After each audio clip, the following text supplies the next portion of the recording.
What is going on, guys? It's the Mad Dragon. So the teams are slowly being announced for the July international first round. It's super exciting. We've already done the South Africa versus Wales game, and we've just finished doing the New Zealand versus Ireland preview video. Both a lot of fun to go over. So in this one, we're going to be doing Australia versus England. A really interesting tour. Both teams going in are a little bit maybe potentially wobbly of where they're at in terms of their game. We saw England have that game against the Barbarians that absolutely didn't go to plan. Australia are missing a couple of key players. I've been checking out the odds. Australia are actually quite heavy favourites going into this, which actually surprised me because when I think of England, Australia, I feel like it can always go either way. But England are actually going in as the underdogs. So they might be able to use that to actually play a bit more expansive rugby, try some surprising stuff, try and catch Australia off guard. So starting off, we'll check the team over here. We'll start off by talking about the home nation, which is Australia. So starting off in this front row, Angus Bell, David Parecki, and Alan Alalatoa, which is a great name. Love that. So many A's in one name. Absolutely brilliant. Now, David Parecki coming in on his debut. Big call. I mean, we've seen a couple of them in the New Zealand team, having a couple of new players coming in there, uncapped players. Very, very exciting. Big call against England. Again, we're not quite sure what the England team going to be going into this. We saw that Barbarians game. They were trying to mix up their game plan a bit. Going to be interesting to see how they get on there. In terms of the lock department, Darcy Swain and Catherine Neville, going to hopefully get that pronunciation right. Again, another debutant. Now, this is one of the areas where when we saw the full squad list that was announced for Australia, I said the lock department is one of the areas I'm slightly concerned about for that Australian team. England love their line out and have got a lot of big jumpers, and it didn't seem like there was necessarily the highest level of caps in that Australian line out setup. So it's going to be interesting to see how these get in. I think Darcy Swain's a good player, so it'll be nice to see him. Don't know a lot about Neville. We'll hopefully have a good game. Into the back row then, Rob Leota, Michael Hooper, and Rob Valentini. Now, these is probably the best set of players out of this front forwards, I would imagine. I think all three players are high end, especially people like Michael Hooper. They've always got to have Michael Hooper in there, great in the breakdown area. They love to use these back rows. I'm trying to think back to Australia. Australia have such an interesting way of playing rugby. They change almost game by game from what I remember watching of them. We watched them play that France series in the autumn last year. And some of those games were a bit bonkers, or was it the summer? I can't even remember now. They played Wales, and they play a totally different style of rugby, and I really like seeing Australia because every game's a little bit different, but it makes it a lot harder to do these sort of videos where you have to talk about why they're picking each player. But like I said, Michael Hooper's going to be good in that breakdown. Rob Valentini, big ball carrier. I'm just going to be interested to see if Australia are able to hold on to the ball, because it's quite interesting the way that Australia actually like to have ball in possession, and England have been so well known for the last couple of years in terms of being on the defensive, be the sponge, absorb the ball, get the breakdown penalties. So it'll be interesting to see how the two options mix. Into the backs then, Nick White and Quade Cooper making up the halfback partnership. This is what I expected. This was my setup when I sort of did my own little team there. Yeah, I think both these players playing well. Nick White I've seen him in the highlight reels. He's everywhere at the minute, so he's doing pretty well at club level. So absolutely have him here at international level. Quade Cooper was my first choice over Lolosio. Looks like they're going down the same route as that as well. It'd be nice to see him get some game time. In the centre partnerships, we have Karevi and Len Ikitau. Big players, big ball carrying players again. I mean, they're just going to smash through. I think that's going to be the way. As I said in that original video, I just really want to see Australia open up. I don't want to see them carrying it through the forwards. I don't want them just to rely on it. They have such a big set of backs. People like Karevi and Ikitau. And then in the back three, you've got Betty as well. You know, these are big lads. They can absolutely put pressure on, smash through. Like I said, we saw that England Barbarians game where so many of the French players, bigger based players, sprinting hard. Makalou running down the wing. I know he's a forward, but you know what I mean. Big players that are speedy. That's what I want to see from this Australian team. I want to see pass out to the backs, try and get some room, use your speed, use your power. Don't necessarily just have to rely on these forwards. In the back three then, like I said, Betty coming in, nice to see. Andrew Callaway, which I have to do that. Every time I say his name, I just think of the New Zealand commentator saying his name that way. Yeah, Andrew Callaway, just rapid. He just gets over that trial line when he needed to. Hopefully, we'll be seeing him get a try or two over this series. And then finally, finally Tom Banks in that fullback position. Not someone I know a great deal about. I certainly know a lot more from the other backs, but I think the forwards is going to be interesting just to see how they cope with it.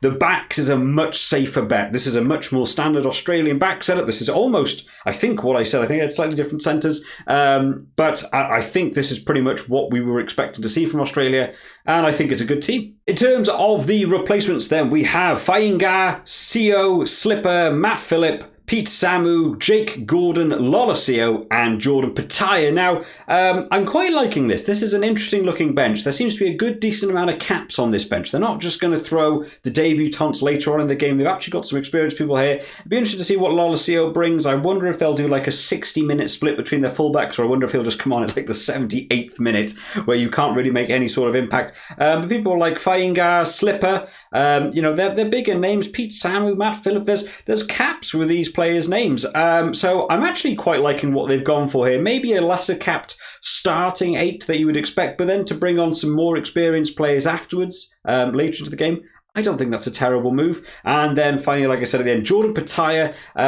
who I struggle a little bit with the Australian backs in terms of where they can play, because it feels like they just get thrown everywhere. To me, Jordan Pataya, I see him at centre, but I absolutely believe if you want him to, he can play wing. And then I feel like I've even seen a game before where he plays fullback, but I'm sure I might be wrong about that. I'm sure a couple of people can move around there. I think that's quite a strong bench, in all honesty. I'm quite surprised by the way they've gone about that, but it might not necessarily be the worst. Again, going to keep going back to that England Barbarians game. That second half in the last 20 was where England really began to deteriorate, which you weren't expecting really. And we saw so many of the Barbarians replacements coming on, making a big impact. Maybe they've seen that game. Maybe they're doing the same thing. Bring some bigger cap players on later in the game when they think England are going to be just dropping off that little bit. Maybe make the most of it. Talking of England then, let's move on to having a look at the England team. So starting off, we've got Ellis Genge, Jamie George and Will Stewart in this front row. That is a pretty standard setup we see now for this England team. It's nice to see they're taking this seriously, not a bunch of debutants there. Lock department, Maro Itoje and Johnny Hill. This is what we sort of expect. And then in that back three, Courtney Laws, Tom Curry, Billy Vunipola. That's a pretty good England team, to be fair. They're not taking this lightly. This is the team you'd probably be expecting now, in all honesty.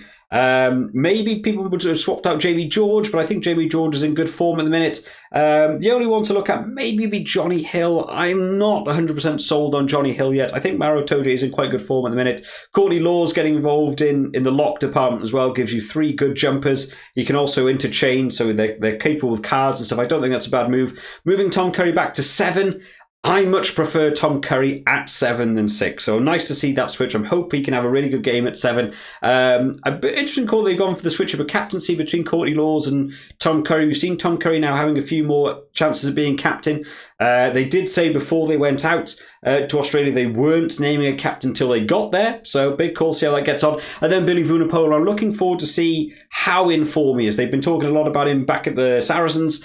He's got back in form. He dropped out of international. He's come back to club level. He's slimmed down, increased his speed, increased his power, and he's apparently going to come back in and make a bit of an impact in international rugby. Nice to see. A solid front 8. Should be some good scrummaging in this game. Really looking forward to that. On to the backs then, the halfback partnership. Danny Kerr coming in. Danny Kerr reviving his career from nowhere in terms of that international scene. Nice to see him in there. Marcus Smith is taking over that fly half. Was probably going to be expected to go over Owen Farrell. But Owen Farrell and Joe Marchant are going to be at that centre channel. Now, one thing I was talking about in the England squad reveal was how they were going to work these fly halves. Were they going to do Marcus Smith running the show at 10? Were they going to do the Marcus Smith, Owen Farrell 10-12 angle? I think this is the better option. I really think Owen Farrell has been struggling in the last sort of year, 18 months. I haven't seen him more recently at club level. He might well have got over that.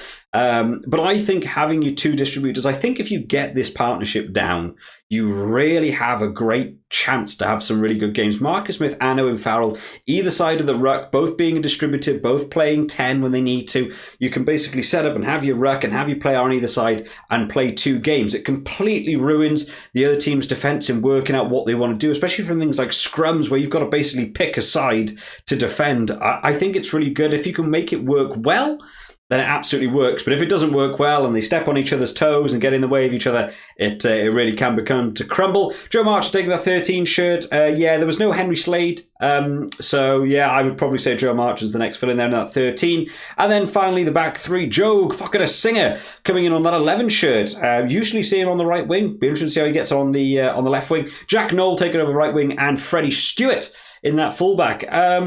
Yeah, this is a good England team, actually. I was expecting there to be a couple of newer caps, a couple of lesser cap players coming in just to bolster this team a little bit. It doesn't look like they've gone for that. They've gone for the full team. They're trying to cement this team down now.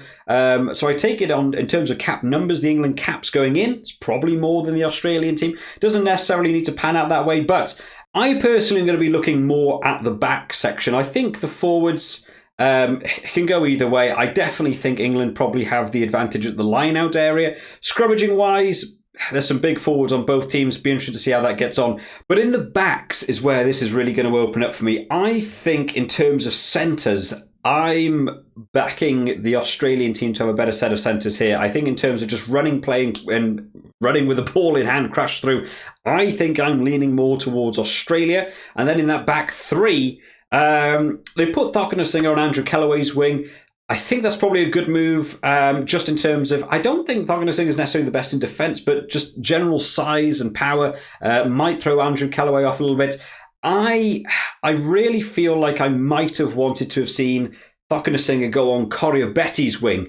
Just by being a bigger player, it'd be much easier to try and stop Corio-Betty. I'm not sure about Jack Knoll's defence against a player that is so well known for just running players over. But Freddie Stewart's good in that backfield, good under the high ball. It is one thing we've seen from Australia in the past, like kicking the ball away a bit too much for my liking. A couple of weird box kicks, a couple of weird choices from people like Lolacia who kick it away a bit aimlessly. So having Freddie Stewart in that back for the counter-attack run, I think he's probably the correct call at that fullback position. And then finally in the finishers we have Luke Cowan-Dickie, Mako Vunipola, Joe Hayes, Ollie Chesham, James Ludlam in those forward replacements. So certainly a probably not necessarily lesser capped, but you know what I mean when I say that. I mean, Luke Cowan-Dickie, I arguably could have got in the starting team. I think Jamie George maybe was the right way to go. Mako Vunipola would be nice to see him back on the scene. Ludlam, I still want to see a bit more from him. I'm not 100% set on Ludlam yet. Be interesting to see how they get on. In terms of replacement, scrum half, then Jack Van Portvilliers. I'm going to try and get his name better pronounced as this tour goes on. I have no idea how to say his name. Don't know a lot from him. Guy Porter, don't know a lot. And then Harry Arundel, don't know a lot, which is exciting. I really enjoy new players going into teams, people I don't know a lot about, being able to get into that international scene. There was at one point in time I had no idea who Marcus Smith was. And look at him now. He's just taken over that England team. So, I would say it's a lesser cap bench. In terms of the benches, Australia certainly have the advantage to me. Later second half could be quite defining. If both teams keep it quite close for the first 50, 60 minutes, I think Australia have got the advantage towards the end of that game. In terms of their subs coming on, hopefully these new lads coming in and want to impress, want to make a bit of an explosion on the scene. But if it comes down to just holding your ground and seeing who's got the more experience, I think it could be going Australia's way. So in terms of a score prediction, wow, I don't know. There's so many of these games over these July internationals, I'm just not going to know. I can see people going for both teams here. I can see people going for England. I see people going for Australia. I'm tempted to lean towards Australia for this first game. I don't think by a lot, but I'm just thinking that late game, a couple of new lads coming in, I think Australia could go through the motions and maybe turn over some penalties. They will have had some big torts since that Barbarians game. I'm sure England won't have the same final 10 we saw in that game. I'm going to lean towards Australia for my prediction, and I'm going to say Australia by... I'm going to go with 4. I'm going to say 4. I think it's going to be a close game. I just think at the end it might begin to get away from them. I haven't even spoken about things like kicking. Quade Cooper's good on kicking. Marcus Smith in the Barbarians game was nowhere in terms of kicking. They didn't bring George Cruz back to take kicks. You know, maybe that's a big mistake. But 2 kickers in both Farrell and Marcus Smith. I think England will be taking the penalties if they come. Australia will be wanting to do the same, but Australia love to just try and go for those tries if they can get them. So I think it will come down to keeping those penalty counts low against England, and maybe you can just score enough points, but I think that late game is what it's going to come down to. But there we have it, guys. That is going to be the video for today. What do you think of the teams? Who do you think is a good pick? Who do you think is terrible that they're not in this game? And finally, what is your score prediction? I really enjoy seeing other people's predictions. Of course, we do have the Super Brew League going on. Make sure you go and join the league. Go and join it. You have one day to go and watch that video, find out how to join, and just sign up so that you can get on with some of these predictions, because that's going to be a lot of fun. Bunch of people already signed up. Great fun to go through. So looking forward to see what some of your predictions are. But I hope you've all enjoyed today, guys. If you have, remember to leave this video a like and subscribe to keep up to date with all of the latest videos as they come out. I hope you all enjoyed today, guys, and I'll see you next time. Bye bye.